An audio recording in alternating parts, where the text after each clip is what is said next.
Hello everyone, हम लोग heat chapter में कैलोरीमेट्री पढ़ रहे हैं, जहाँ पे हम लोगों ने पिछले क्लास में बहुत सारे डिफिनीशंस पढ़ा और फिर दो अलग अलग फेजेस को मिला के फाइनल टेम्परेचर और कंपोजिशन निकालने के क्वेश्चंस किए। कुछ और क्वेश्चन हम लोग करेंगे ताकि वो चीज़ और क्लियर हो। हम लोग आज क्वेश्चन उठाते हैं, उसी क्रम में नया क्वेश्चन करते हैं। आज का क्वेश्चन रहेगा कि 1 kg बॉइलिंग वाटर मिक्स किया गया 10 kg ice eight -10 degree centigrade. 10 kg ice eight -10 degree centigrade. तो बताना है कि फाइंड फाइनल टेम्परेचर और दूसरा फाइनल कंपोजिशन।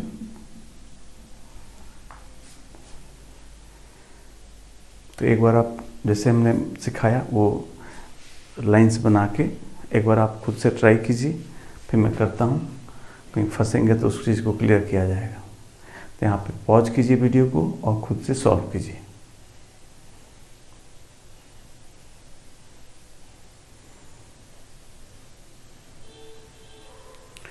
तो उम्मीद करते हैं सभी लोगों ने इसको सॉल्व किया और हम लोग आगे देखते हैं कि कितना कितना कैसे कैसे आंसर्स आते हैं।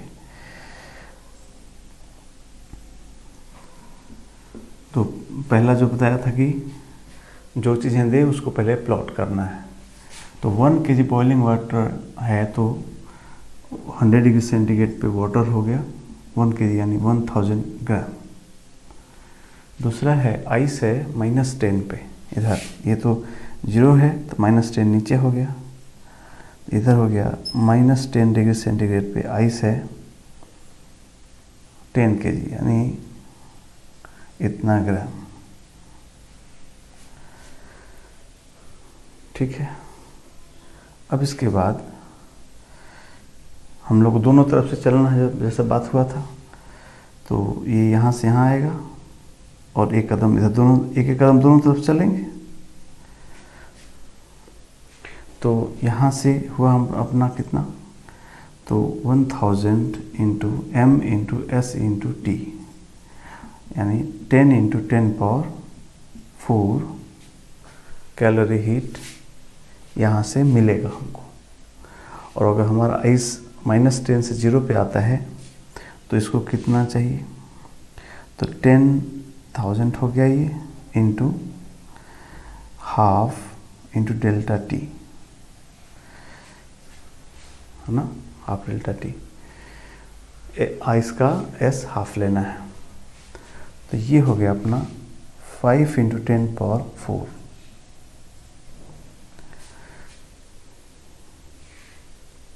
अब डिसाइड करेंगे कि अब किसको, इसको नीचे ले जाना है, किसको ऊपर ले जाना है। लेकिन ये ध्यान रखना कि कोई एक ही चलेगा।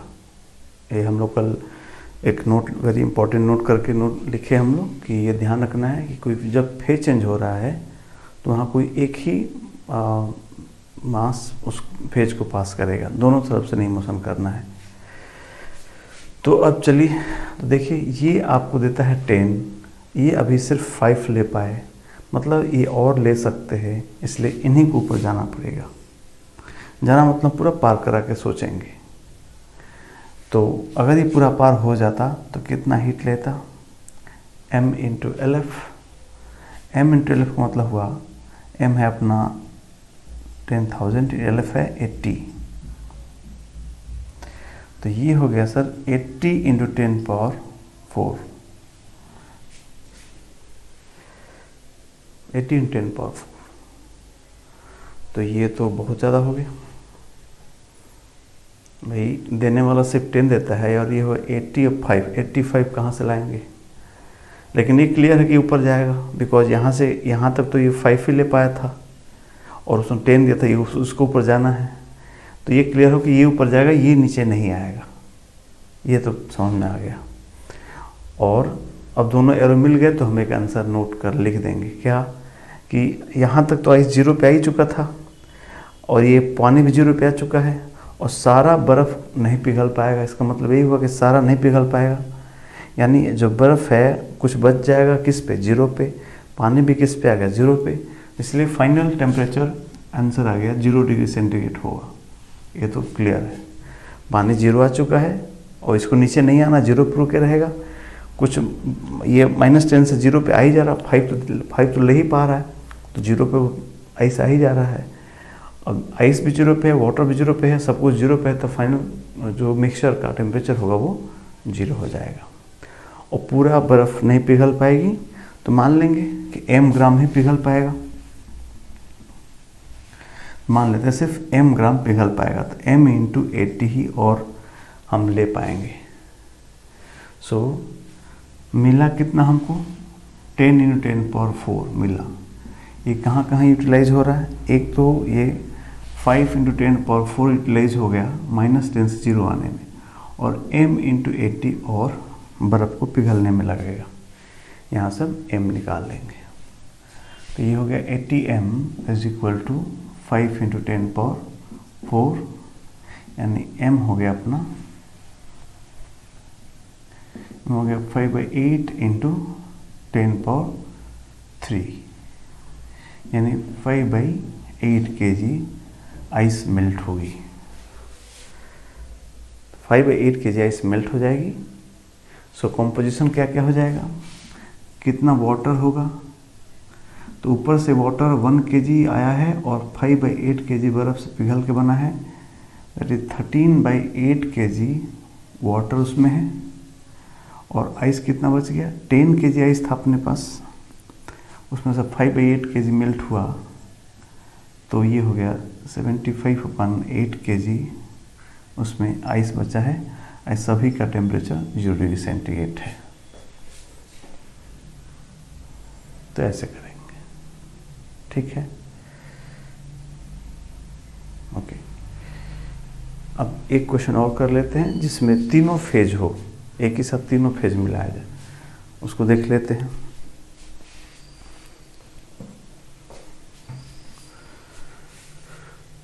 हम यहाँ लिख देते हैं, आप ट्राई कीजिए सब लोग। 1 kg, नेक्स्ट क्वेश्चन रहेगा 1 kg boiling water plus 2 kg water at 20 degree centigrade plus 1 kg ice at -10 degree centigrade. तीन चीज़ें मिला दी गई, तो फाइनल टेम्परेचर, फाइनल कंपोजिशन फिर से निकालना है। तो आप लोग इसको ट्राई कीजिए, क्वेश्चन कीजिए अपने से, पॉज कीजिए, यहाँ पर सॉल्व कीजिए।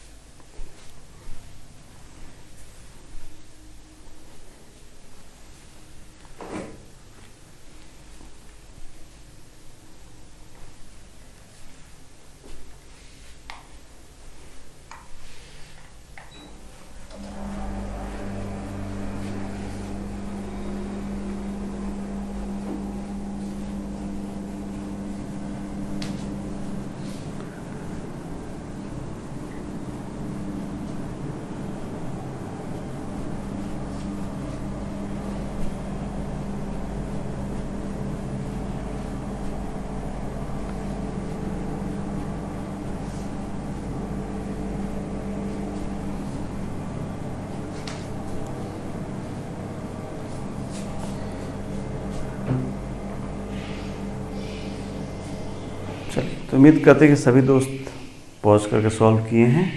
मैं आपके साथ क्वेश्चन को आगे बढ़ाता हूँ। तो पहले मैंने 4 लाइन बनाए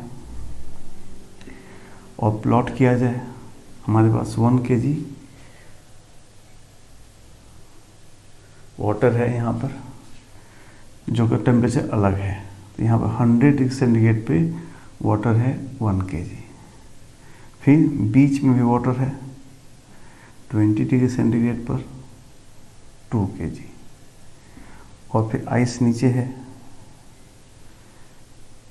-10 पे कितना 1 kg। 3 अलग अलग टेम्परेचर चीज़ों को मिला दिया। तो कैसे होगा? अब एक एक स्टेप चलेंगे। एक स्टेप का मतलब ये होता है कि अब बीच में एक और बाउंड्री बन गई, तो ये इसको पहले यहीं तक ले आएंगे, नीचे तक नहीं ले जाएंगे, बाउंड्री क्रॉस एक एक लेवल पर चलेंगे। और ऑफ कोर्स इसको ऊपर ले चलेंगे, एक कदम ऊपर चले, एक कदम नीचे से। अभी देख लेंगे कि किसको और आगे बढ़ना घटना है। तो इसके लिए ये आपको कितना एनर्जी दे देंगे? तो ms इंटू डेल्टा टी, मतलब ये आपको दे दिए 8 इंटू 10 पावर 4। यहाँ से एनर्जी मिल जाएगा। और इनको ये कितना आप लेंगे? ms delta T 1000 into half into 10, that is ये हो गया 0.5 इंटू 10 पावर 4।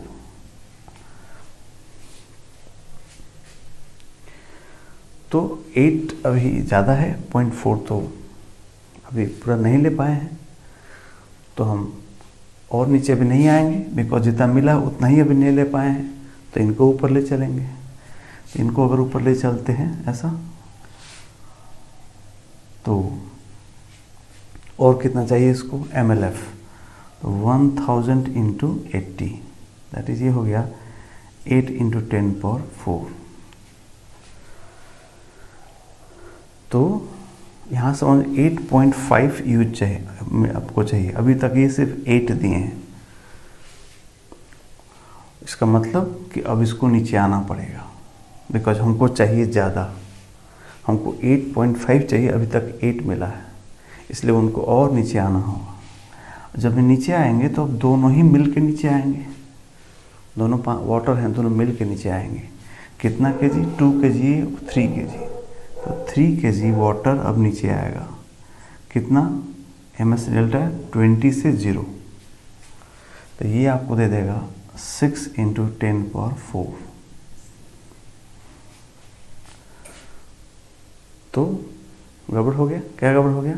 एरो मिल गया हम लोग का, एरो मिल गया तो आंसर तो आएगा, बट गड़बड़ क्या हो गया कि लिया, देने वाले ने दिया 14 और हम सिर्फ ले पाए 8.4, तो लेन देन बराबर नहीं हो पाया। ठीक है, इसको सुधार लेंगे, बट आंसर आ गया कि दोनों यहाँ मिल गए। तो अब ये बर्फ़ पूरी पिघल जाएगी, पूरा वाटर बन जाएगा, ये भी वाटर है। तो इस बार कॉम्पोजिशन पता चल गया कि पूरा जो कॉम्पोजिशन होगा वो टोटल वाटर हो जाएगा। तो 1 केजी यहाँ, 2 केजी यहाँ, 1 केजी यहाँ, यानी पूरे में से 4 केजी वाटर होगा। ये तो क्लियर हो गया। एरो मिलेगा तो 2 में से एक आंसर भी जरूर मिलेगा। और अब हमको कैलकुलेशन को सही करना होगा कि अब ये पूरा नहीं नीचे आने की ज़रूरत है। पूरा नीचे आएगा तो ज़्यादा मिल जाएगा, पूरा मत नीचे आइए, कहीं बीच में आ जाइए, टी टेम्परेचर पे आ जाइए। तो ये लोग वाटर भी यहाँ टी तक आए हैं, ये बर्फ़ भी टी तक पहुँच जाए और लेन देन बराबर हो जाए। तो यहाँ तो बराबर कर देते हैं। तो यहाँ तक दिया था इन्होंने कितना? 8 इंटू 10 पावर 4 प्लस, अब यहाँ से यहाँ आएंगे कितना? 2 KG, 1 KG, 3 KG. 3 KG water 20 से टी पे आएगा, तो क्या लिखेंगे? 3 केजी मतलब 3000 इंटू 1 इंटू 20 माइनस टी, ये इन्होंने दिया आपको, इज इक्वल टू, यहाँ तक आ चुके हैं, प्लस और थोड़ा सा ले लेंगे। तो अभी तक ले चुके थे हम लोग 8.5 इंटू 10 पावर 4 ले चुके थे, प्लस अभी पूरा वाटर 0 से 0 है, 0 से टी तक जाएगा। कितना water? 1000 gram into 1 into T minus 0। यहाँ से हम लोग टी सॉल्व कर लेंगे, तो फाइनल टेम्परेचर भी निकल जाएगा। तो इस तरह से अगर 3 चीज़ें मिला, 3 अलग टेम्परेचर मिला दिया जाए, तो जो बीच में है वहाँ आके लेयर बना लेंगे, वहाँ रुकेंगे, वहाँ से दोनों को चला के आगे सॉल्व करेंगे, है ना। चलिए अब एक नई बात देखिए, ये जो हम लोग कर रहे हैं, मिला रहे हैं, 3 चीज़ों को आपस में मिला दे रहे हैं, जबकि सबका टेम्परेचर क्या है? अलग अलग है। तो जब सबका टेम्परेचर अलग अलग है तो क्या होगा? आखिर ये मिलाएंगे कहाँ? कोई एक बर्तन होना चाहिए जिसमें हम मिलाएंगे। स्टीम मिला पे, इसके पहले हम लोग क्वेश्चन किए थे जिसमें स्टीम में हम आइस मिला दिए, तो ऐसे खुले में मिलाएंगे तो फिर तो स्टीम उड़ जाएगी। तो कोई एक बर्तन होगा जिसके अंदर ये सब चीज़ें हम मिलाया जाता होगा, है ना, उसको बोलते हैं कैलोरीमीटर।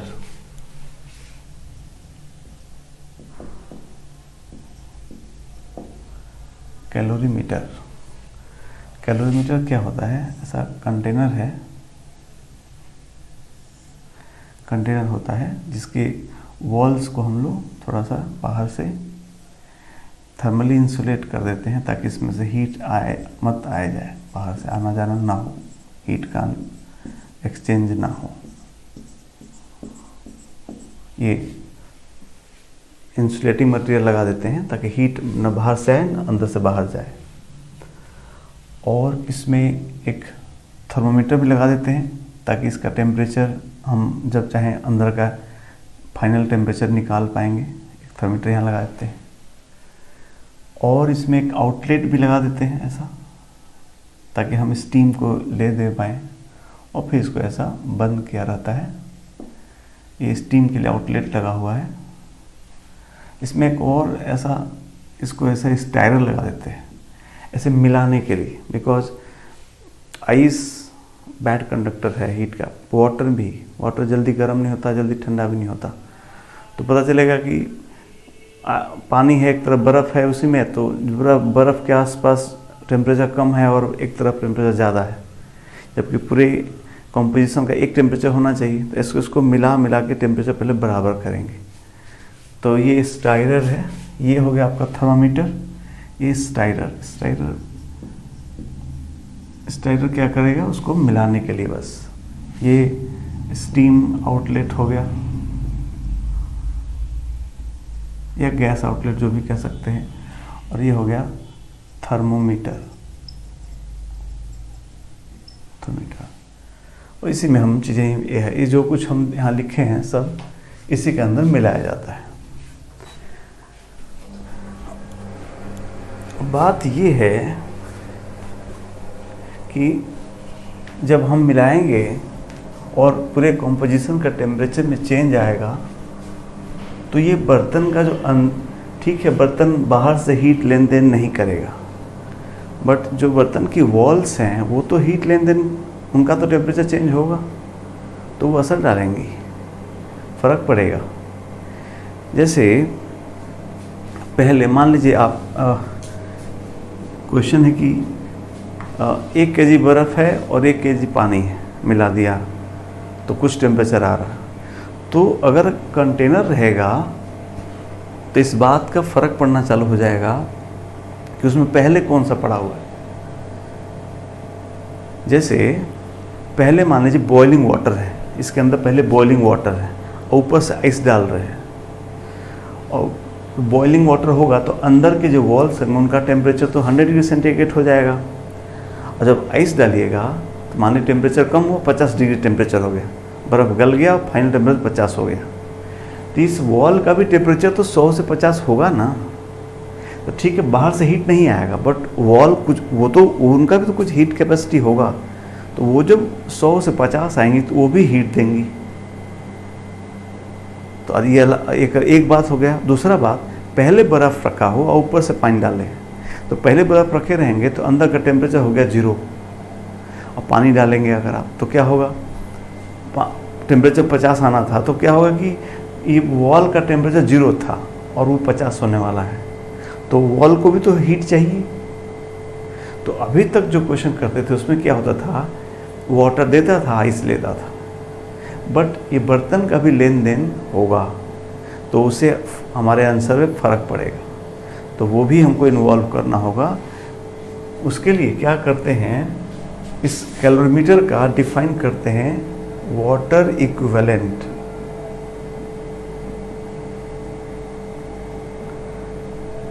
कैलोरीमीटर का वाटर इक्विवेलेंट होता है।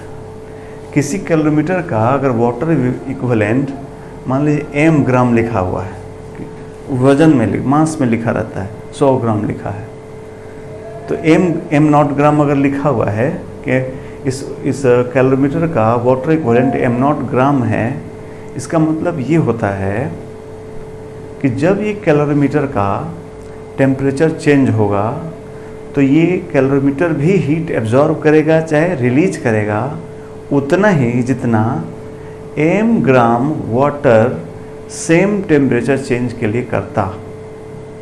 I repeat, if the water equivalent of a calorimeter is 100 gram, it means this calorimeter exchange same amount of heat as that exchanged by 100 gram of water for same change in temperature। इसलिए equivalent word लिखा है। पता नहीं अंदर वाला ball copper का बना है कि क्या बना है, हम लोग को नहीं पता, लेकिन फिर अगर कॉपर देगा ये देगा तो उसके अंदर का सब मटेरियल का स्पेसिफिक हीट सब कुछ निकालना पड़ेगा, लेकिन उसकी जगह वो लोग वाटर का दे देते हैं। वाटर इक्विवेलेंट इतना है, 100 ग्राम है, तो उससे कैलकुलेशन आसान हो जाता है। तो इसको नोट करें, इसका डेफिनेशन नोट करें कि if A calorimeter has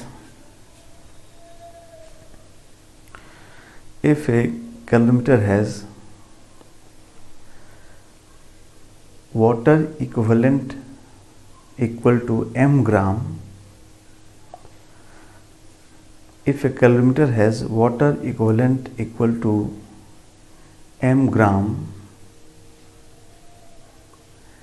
it means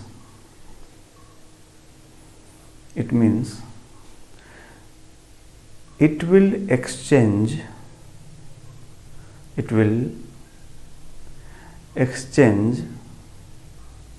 same amount of heat,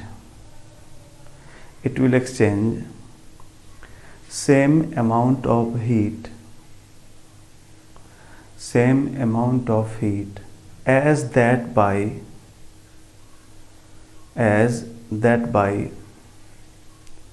m gram of water,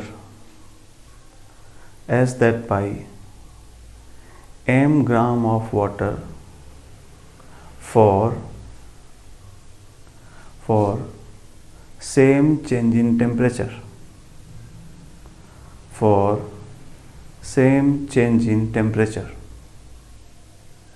ठीक है। तो ये हम कैलकुलेशन में इन्वॉल्व कर सकते हैं। एक लाइन अलग से उसमें नोट करके लिख लीजिए कि देखिए the container will not exchange heat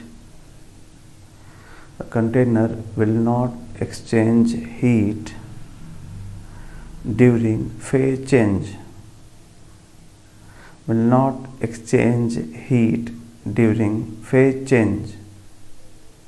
समझ रहे बात? क्यों ऐसा?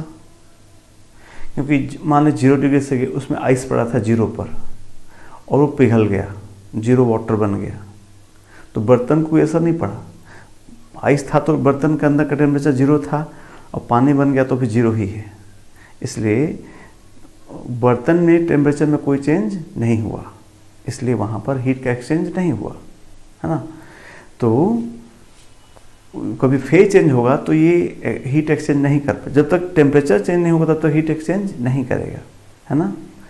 एंड उसमें एक और बात लिख लीजिए, and its equivalent will be always treated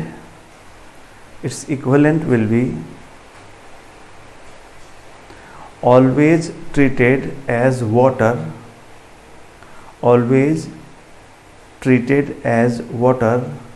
at any temperature,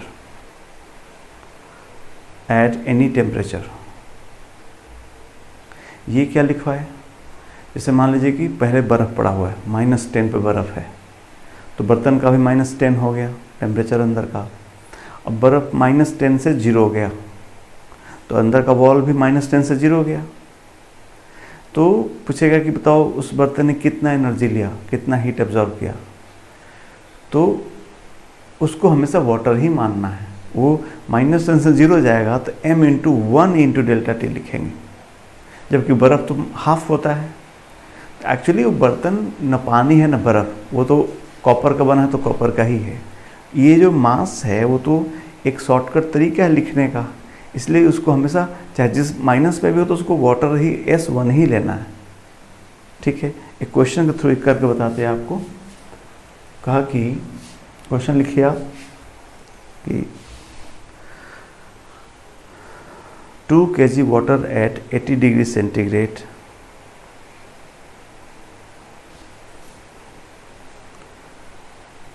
to kg water at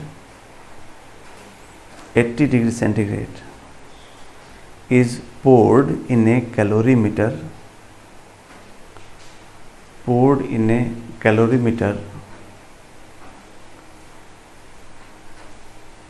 of water equivalent 100 gram of water equivalent 100 gram water equivalent 100 gram containing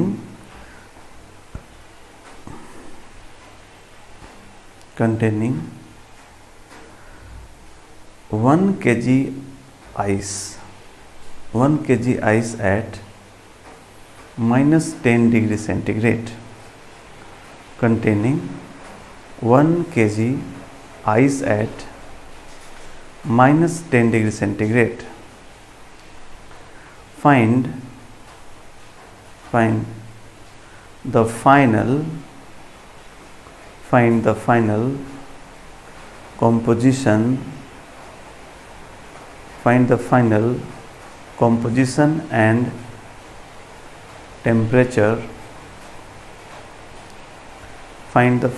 composition and temperature of the mixture.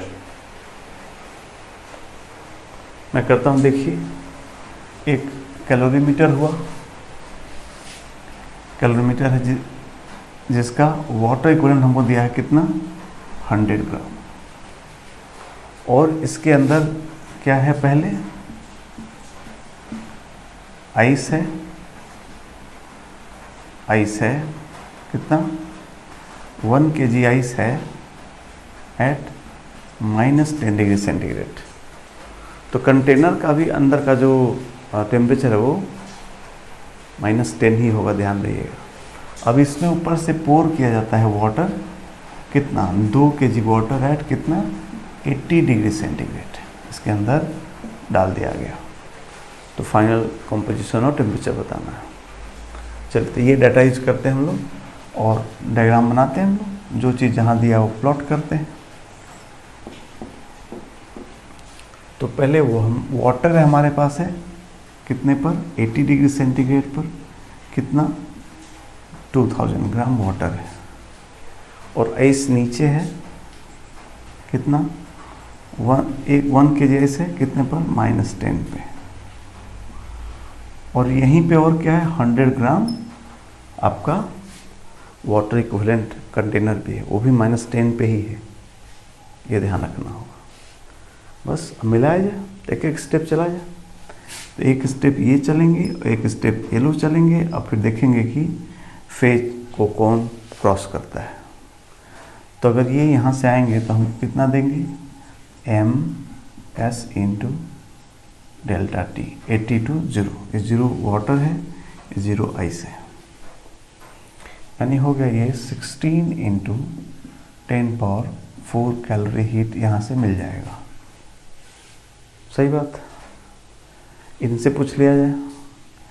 अब यहाँ पे ध्यान रखना है, जो ice का part है उसका एस हाफ लेंगे, बट जो वाटर इक्विवेलेंट है उसका एस वाटर जैसा लेंगे, वो 1 लेंगे। तो बोलिए क्या करें, तो 1000 इंटू हाफ इंटू 10, ये आइस वाला लिखे, और कंटेनर वाला 100 इंटू 1 इंटू 10, ये देखिए ये इंपॉर्टेंट बात। वो किसी भी टेम्परेचर पे उसको वाटर हीट मान के सॉल्व करना, बिकॉज वाटर नहीं है वो तो एक लिखने का तरीका है। ओके, सो ज़रा देख लीजिए कि ये कितना कितना मिला, ये कितना हो गया, तो हो गया 5000 यहाँ से हो जा रहा है, 1000 यहाँ से, यानी 6000। तो ये तो बहुत कम हो गया, ये हो गया 0.6 इंटू 10 पावर 4 कैलोरी।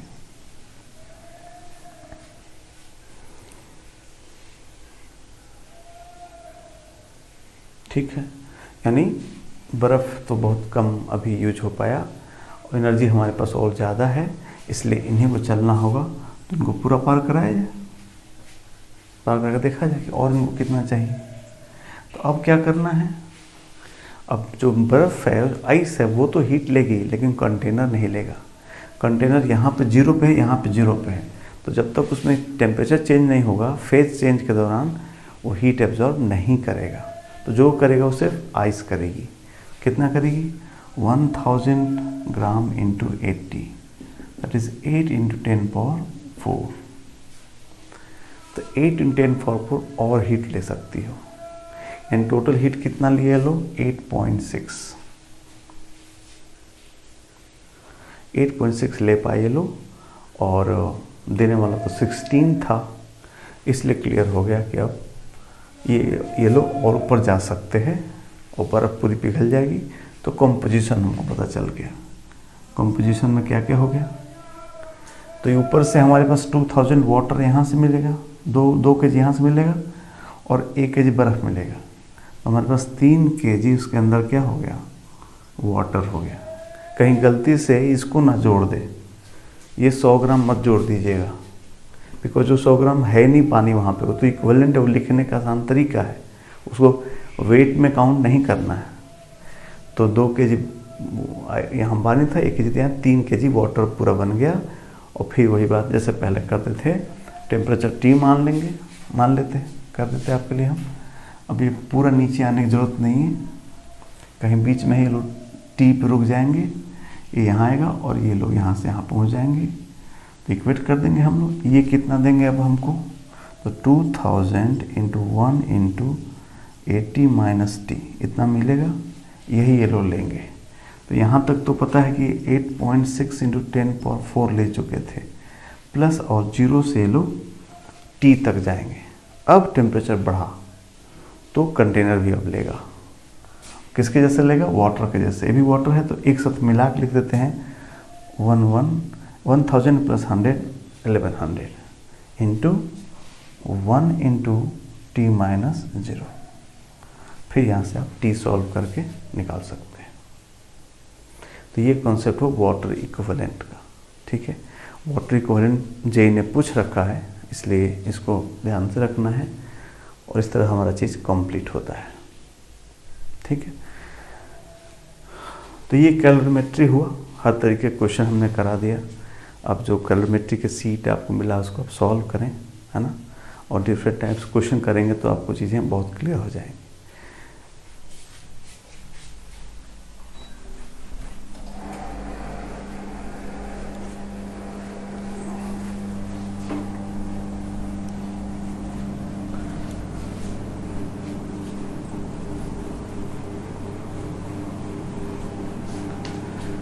अब हम लोग आगे बढ़ते हैं। ये टॉपिक फिनिश हो गया हम लोग का, कैलोरीमेट्री हम लोग का फिनिश हो गया। हम लोग अब आगे बढ़ेंगे और नया टॉपिक स्टार्ट करेंगे हम लोगों ने अब तक 3 टॉपिक पढ़ लिए। थर्मोमेट्री मतलब मेजरमेंट ऑफ टेम्परेचर, और थर्मल एक्सपेंशन, और तीसरा कैलोरीमेट्री। चौथा टॉपिक पढ़ेंगे कि टेम्परेचर नाप लिए हम लोग, हाई टेम्परेचर से लो टेम्परेचर हीट फ्लो हो, ये भी समझ गए। कितना बह रहा है अमाउंट भी नापना सीख लिए। लेकिन जो बह रहा है मीडियम में, अभी तो ये एक्सचेंज हो रहा था ना आपस में ही, बट जो मीडियम बहेगा वो कैसे बहेगा, कितना स्पीड से बहेगा, कितना बहेगा, उसको बात करेंगे। दैट इज़ हीट का ट्रांसफ़र, एक जगह से दूसरी जगह जाना, है ना। तो हम लोग अलग टॉपिक पढ़ते हैं, हीट ट्रांसफ़र।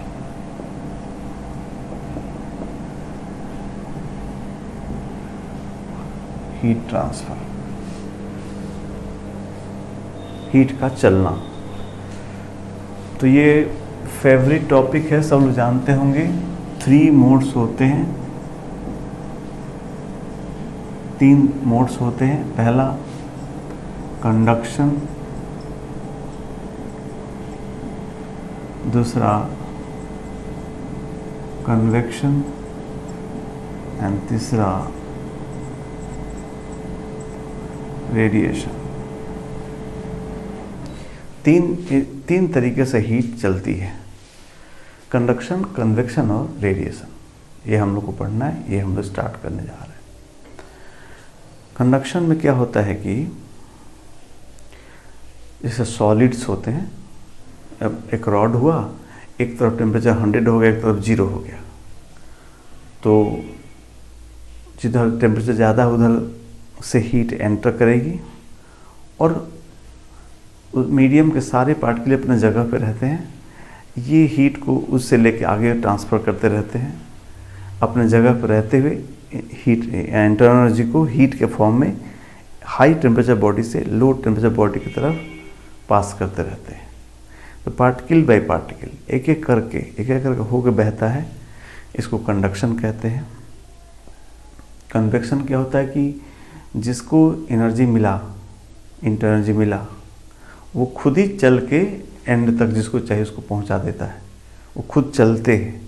कंडक्शन में चलते नहीं, बस वहीं बैठे एनर्जी को पास कर देते हैं, बट इस कन्वेक्शन में खुद चल के दे आते हैं जिनको चाहिए, कन्वेक्शन हो गया।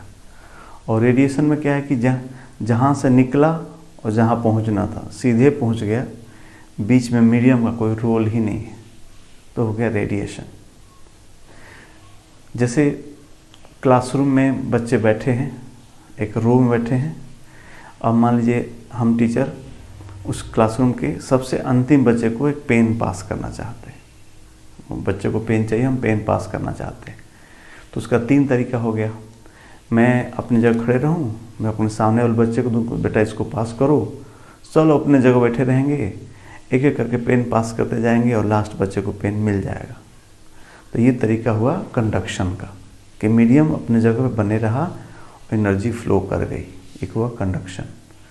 कन्वेक्शन में क्या होता, मैं खुद चल के उसको दे आता पेन, सब बच्चे अपने जगह बैठे रहते, हम जिसके पास है वो खुद चल के जिसको चाहिए उसको दे आते, इसको बोलते हैं कन्वेक्शन। और थर्ड होगा रेडिएशन, मैं भी न चलता, बच्चे ने बैठे, सीधे हम पेन फेंक देते, लो भाई पेन, तो उसमें हम मीडियम का आधे बच्चों का कोई रोल नहीं रहता। तो ये जो मोड हुआ पेन देने का हुआ रेडिएशन। तो ये 3 तरीका है, कंडक्शन, कन्वेक्शन और रेडिएशन। ठीक है, हम लोग पहले कंडक्शन पढ़ते हैं, बाकी फिर पढ़ेंगे। तो पहला हम पढ़ने जा रहे हैं कंडक्शन, कंडक्शन ऑफ हीट। तो जैसा कि मैंने बताया आपको कि ये सॉलिड्स में संभव है, सॉलिड्स में ये कोई मान लीजिए सॉलिड रॉड हो गया, उसका इधर वाला जो एंड है वो हाई टेम्परेचर, T हाई लिख दिया हमने, हाई टेम्परेचर पे इधर मेंटेन हो गया है, और इधर वाला और लो टेम्परेचर पे है। ठीक है, T लो कर दिया। ये आपका सॉलिड है, ये रॉड है, और इसमें से हीट इसमें से बह के आगे एक एक पार्टिकल के थ्रू बह के यहाँ तक पहुँच जाएगी। हाई टेम्परेचर से लो टेम्परेचर की तरफ पार्टिकल्स ट्रांसफ़र करेंगे। जैसे एग्जांपल के तौर पे मान लो मैं इधर ले लेता हूँ 100 डिग्री सेंटीग्रेड, वैसे इधर ले लिया मैंने, एग्जांपल तक मैं 0 डिग्री सेंटीग्रेड ले लिया। तो क्या होगा कि जो इस रॉड का जो ये 100 डिग्री सेंटीग्रेड इस सोर्स का टेम्परेचर है, और ये सिंक जिसको लेना है उसका टेम्परेचर 0 है। तो पहले तो रॉड हमारा एक जैसा होगा, कोई हम रॉड लाए और उस 100 और 0 बीच में रख दिए, तो पहले रॉड का सब जगह टेम्परेचर सेम था, है ना। अब क्या होगा कि जो 100 वाला है उसको जब एनर्जी ट्रांसफ़र करेगा, तो रॉड का वो हिस्सा जो 100 के टच में है पहले वो गर्म हो जाएगा, फिर उसका टेम्परेचर पहले 100 हो जाएगा। जब वो 100 होगा तब अगले को ट्रांसफ़र करेगा, फिर अगले को ट्रांसफ़र करेगा, अगले को ट्रांसफ़र करेगा, और यहाँ तक बहेगा। लेकिन एक ग्रेडियंट होगा, जैसे क्या होगा, यहाँ 100 हो गया, 99, 80, 70, 60, 50, 30, 10, 0, ऐसा एक ग्रेडियंट बन जाएगा।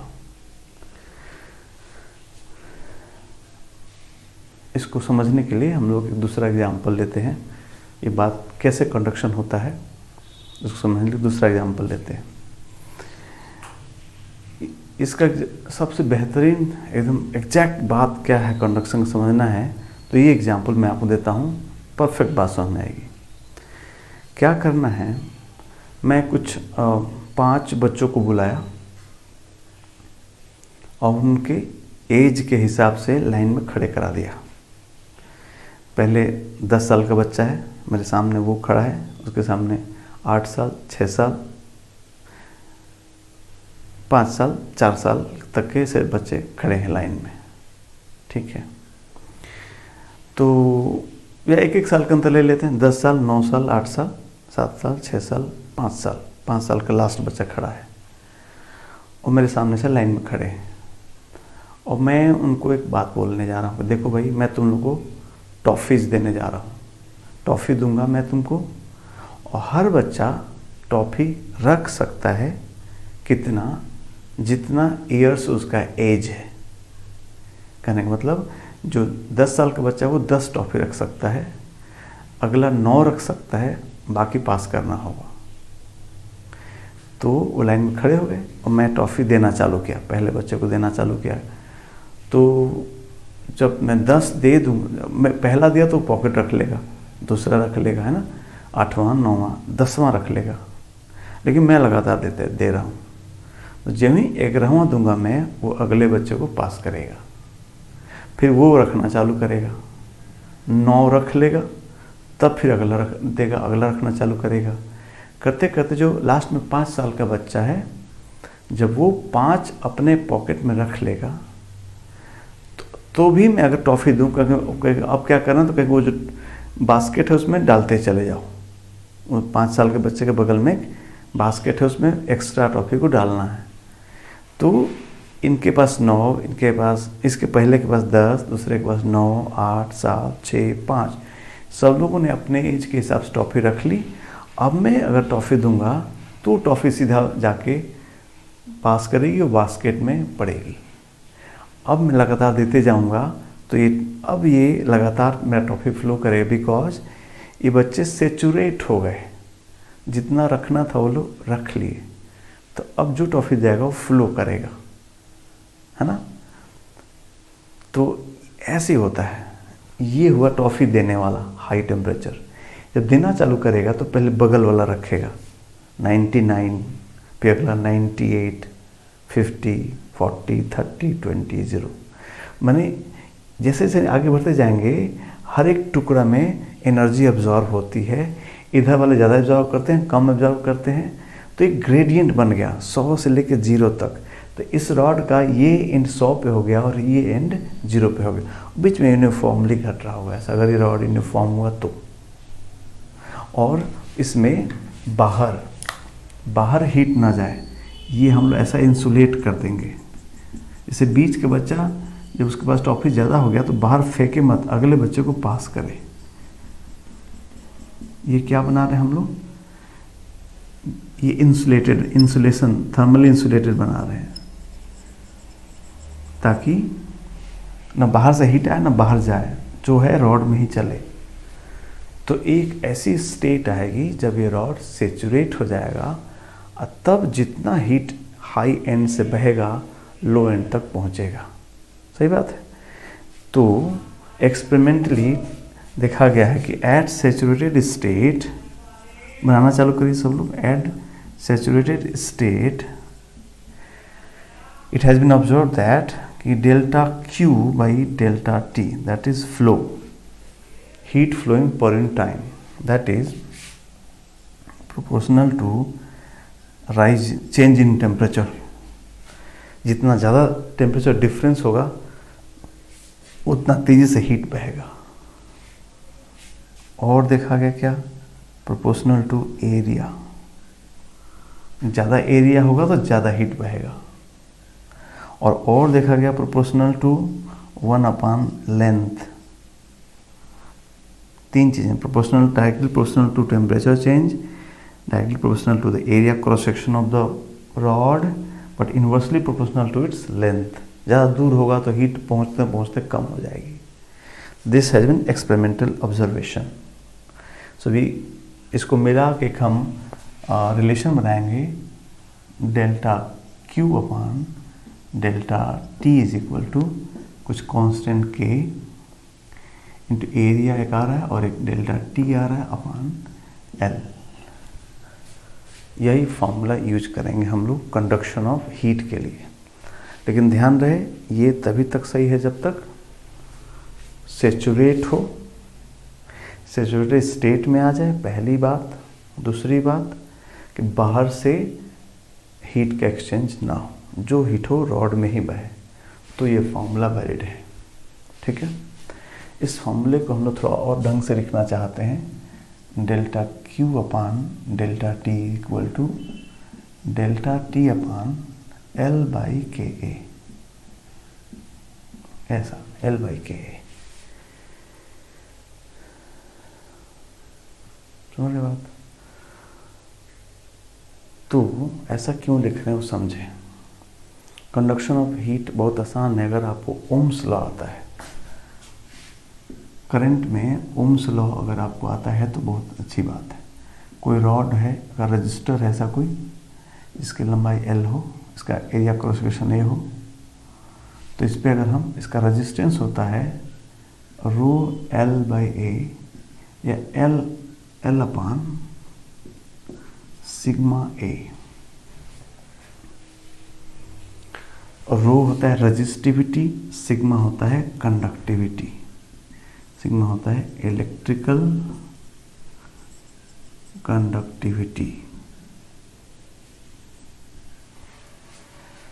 तो इसमें जो करंट बहती है, current that is delta Q upon delta T, charge per unit time, is given by delta V potential difference upon resistance L upon sigma A. This is known as Ohm's law. I equal to V by R, I equal to V by are.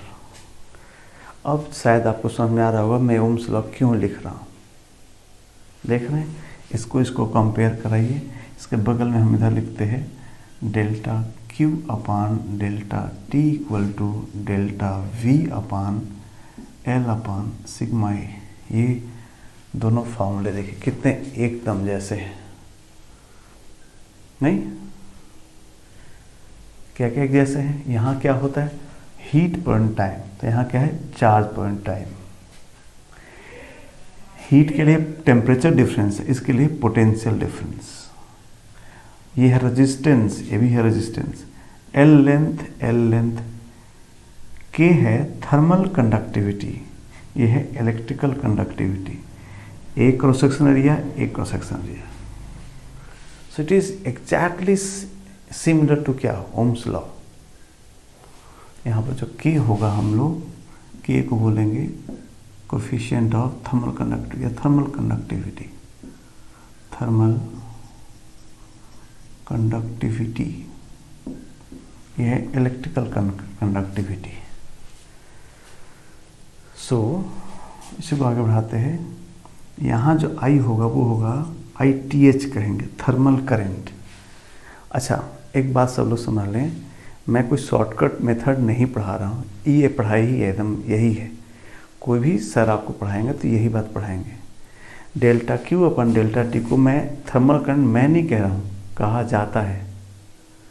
समझे बात? Thermal current मतलब delta Q अपन delta T, तो delta Q by delta T thermal current कहेंगे। यहाँ पर electrical कहते हैं charge, delta Q by delta T. यहाँ पर टेम्परेचर डिफरेंस है तो यहाँ पर पोटेंशियल डिफरेंस है। यहाँ पर थर्मल रेजिस्टेंस कहा जाएगा एल अपान के ए। यहाँ पर रेजिस्टेंस कहते हैं इलेक्ट्रिकल रेजिस्टेंस होता है, सिर्फ रेजिस्टेंस लिख देते हैं सिग्मा ए। तो ये बात हमको जानते रहना है, एकदम एक जैसा।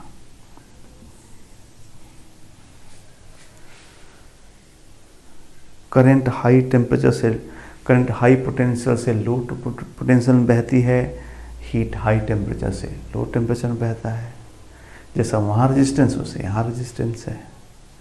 सो ओम्स लॉ आपको जानना, कंडक्शन पढ़ने के लिए ओम्स लॉ जानना ज़रूरी है। आपको अल्टीमेटली किसी क्वेश्चन को, हीट के क्वेश्चन, थर्मल करंट क्वेश्चन को बदल देना है ओम्स लॉ में, ओम्स लॉ सॉल्व करना है। इवन सीरीज पैरेलल भी आपको आना चाहिए। मैं आपको याद दिला दूँ सीरीज पैरेलल, कि अगर दो रजिस्टर्स ऐसे जोड़ते हैं तो इसको सीरीज कहते हैं, R1 R2, सेम करंट दोनों बहती है, और यहाँ पर R इक्वलेंट होता है, सब लोग जानते होंगे, R1 प्लस R2 होता है। ये आप लोग 10th में भी पढ़े होंगे।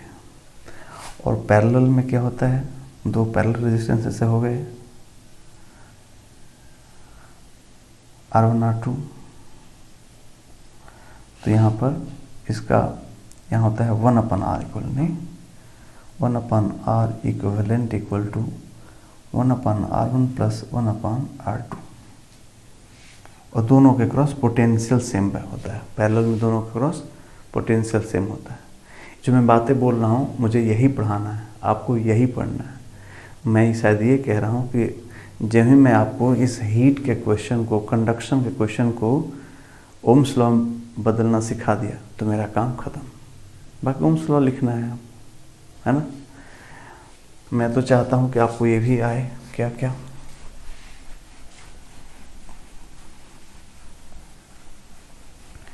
एक तो आपको सीरीज पैरेलल जोड़ना आ जाए, ये वाली बात। फिर दूसरा बात आपको ये भी आना चाहिए, ये R1 है, ये R2 है, ये मान लीजिए पॉइंट A है, ये पॉइंट B है, इसमें करंट I बह रहा है। तो यहाँ से यहाँ चलना, किरचॉफ्स रूल कैसे चलते हैं, यहाँ का पोटेंशियल हो गया VA, करंट के लॉन्ग चलते हैं तो माइनस, करंट के ऑपोजिट चलते हैं तो प्लस।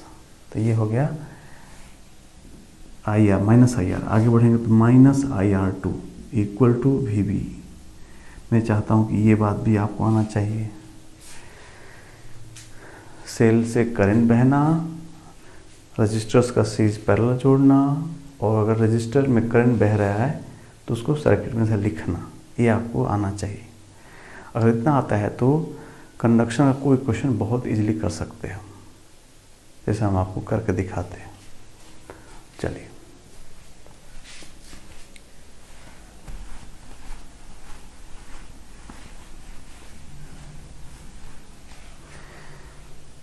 तो क्वेश्चन आपको ये है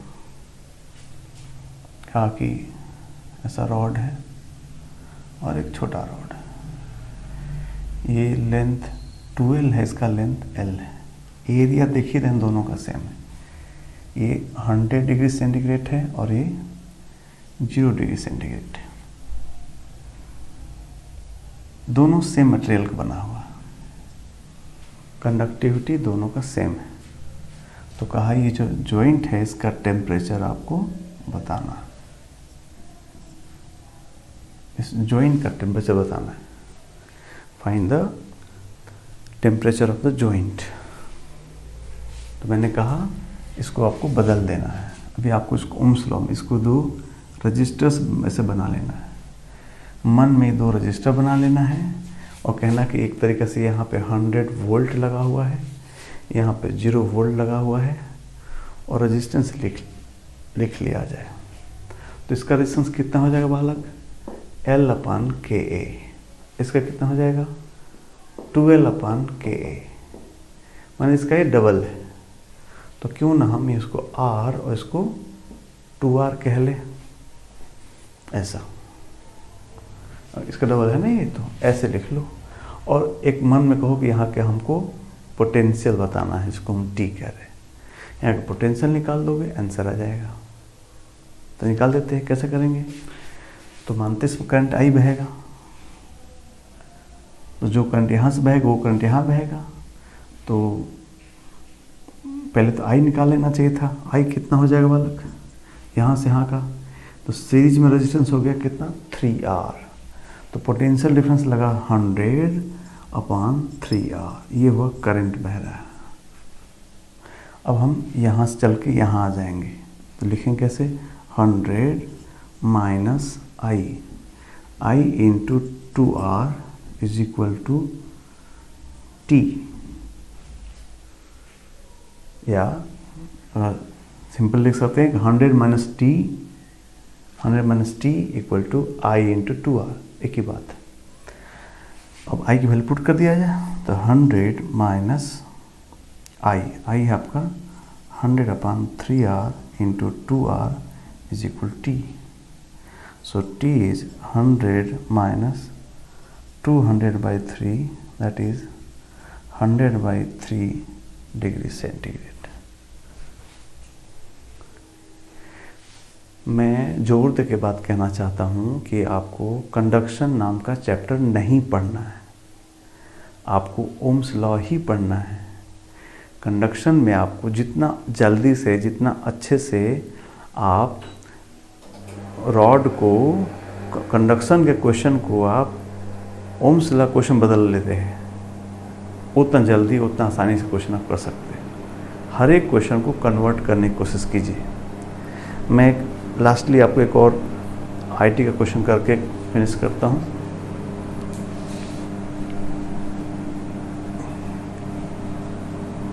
देखिए, ये जे में आया हुआ क्वेश्चन है।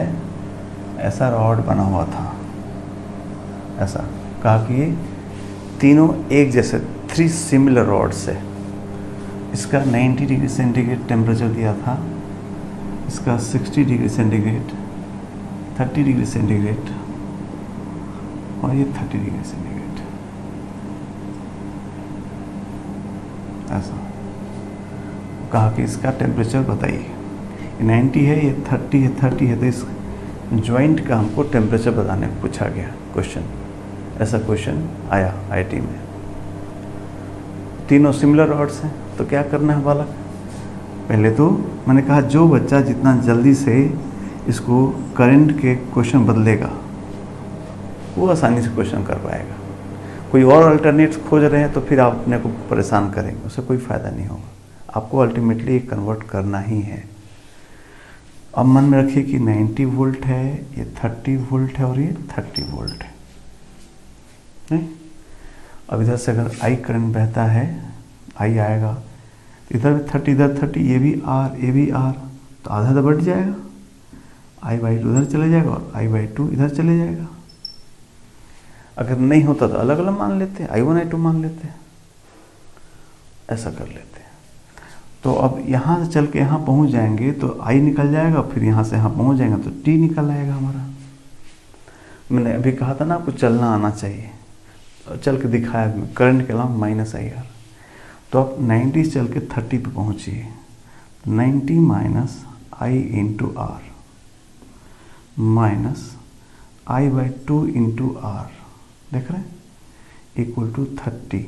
90 minus IR minus I/2R equal to 30। यहाँ से हो गया 3I/2R इज इक्वल टू 60। सो यहाँ से हमको IR की वैल्यू आ गई कितनी? 40। IR की वैल्यू आ गई 40, क्वेश्चन नंबर 1। ठीक है, अब I निकल गया तो 90 चल के T पे पहुंच जाते हैं। तो 90 चला जाए कितना हो जाएगा? 90 minus IR is equal to T। T निकाला तो T पर रुक गए। IR की वैल्यू पुट कर देते हैं 40, इसलिए T की वैल्यू आ गई 50 डिग्री सेंटीग्रेड।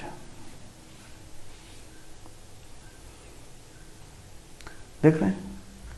तो मेरा कहना है कि इसको उस तरह से लेना ही नहीं है, ये कंडक्शन का अलग से कुछ बात ही नहीं है। मेनली आपको सर्किट सॉल्व करना है, करंट सॉल्व करना है ना। एक और क्वेश्चन मुझे याद आ रहा है, मैं कर दूं ताकि आपको ये मन में हो जाए कि नया कुछ नहीं करना, सर्किट ही करना है। ये भी एक पुराना आईटी का ही क्वेश्चन है, ऐसे आया।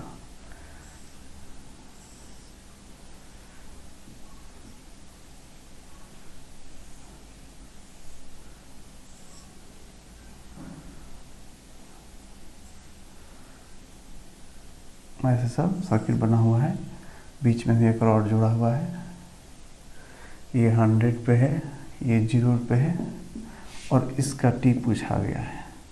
ये लेंथ, ये लेंथ, ये लेंथ, ये लेंथ, ये लेंथ सेम है। ये क्वेश्चन केस सबका सेम है। मटेरियल सारे एक ही मटेरियल से बने हैं, तो क्या उस जॉइंट का आपको टेम्परेचर बताना है। तो कैसे करेंगे क्वेश्चन को, बनाया जाए इसको। रजिस्टर, एक ये रजिस्टर हो गया, एक ये रजिस्टर हो गया, एक ये रजिस्टर हो गया, एक ये रजिस्टर हो गया, एक ये रजिस्टर हो गया और एक बीच में रजिस्टर हो गया। तो अब शायद जो लोग जानते हैं करंट थोड़ा बहुत पढ़े होंगे कि अगर ये आर है, ये आर है, ये आर है, ये आर है, ये आर है, इसका रेशियो बराबर है, तो इसमें कोई करंट फ्लो नहीं होता। अगर this by this is this by this, तो इसमें कोई करंट फ्लो नहीं होता। ये व्हीटस्टोन ब्रिज कहा जाता है, आगे चल के करंट पढ़ेंगे तो। अभी के लिए समझिए कि दोनों का रेशियो, इन दोनों रेशियो बराबर है, तो आप इसको यहाँ से हटा देंगे, उसमें कोई करंट नहीं बहता। बस तो हो गया क्वेश्चन आपको। ये 100 था, ये था 0। जोड़ लेते हैं ज़रा सा। अब आर आर का कितना हो गया, 2R, आर आर का 2R, तो 2R ये पैरेलल। अब 2R पैरेलल जोड़ेंगे तो आएगा R। तो इसको फिर से हम बना सकते हैं ऐसा, ये हो गया 100, ये हो गया 0, और ये रेजिस्टेंस R था, ये भी आया R। 2R का रेजिस्टेंस पैरेलल जोड़ने से R आएगा। अब ये 100 है, ये R है, ये भी R है, 0, तो सीधा दिख रहा है कि कितना होगा, 50 होगा। इक्वल होगा ना, R ये बराबर होगा, तो ये 50 होना चाहिए। ये आप सॉल्व कर सकते हैं, वहाँ का जॉइंट 50 आ जाएगा। सो कहने का मतलब कि इसमें कंडक्शन अलग से कोई टॉपिक, कोई थ्योरी नहीं है। आपको अल्टीमेटली ओम्स लॉ सॉल्व करना है। आपको हमेशा ये दिमाग रखना है कि क्वेश्चन को हमको तुरंत हमको करंट बदल के ओम्स लॉ लगाना है, तो आप आसानी से कर सकते हैं। ठीक है, नेक्स्ट क्लास में 1-2 और क्वेश्चन कंडक्शन करेंगे, फिर आगे जो 2 मेथड्स है कन्वेक्शन और रेडिएशन उसको पढ़ेंगे। आज यहीं तक, ठीक है, थैंक यू।